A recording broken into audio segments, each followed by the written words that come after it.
Alguém já cozinhou frango? Já, menina. Então, Sara, olha só, você que não tá O fazendo que você tá nada. fazendo aí, Johnny? Olha pra Me mim, assoma. Sara, olha pra mim. Peraí, vira a Sara, cebola. olha pra Vira o mim, outro Sara. lado. Peraí. Vira o outro lado da cebola. Vira o outro lado da cebola. Deixa eu ver. Isso é técnica. É técnica. Sara, Ah, olha só.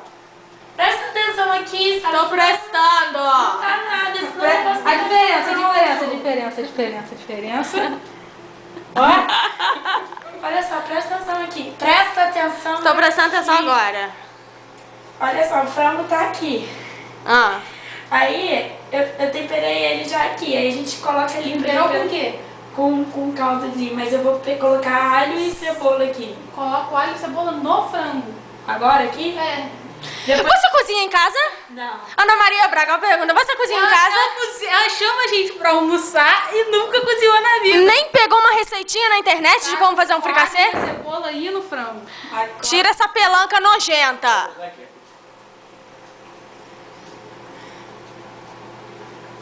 Vamos ver se vai ter simetria ou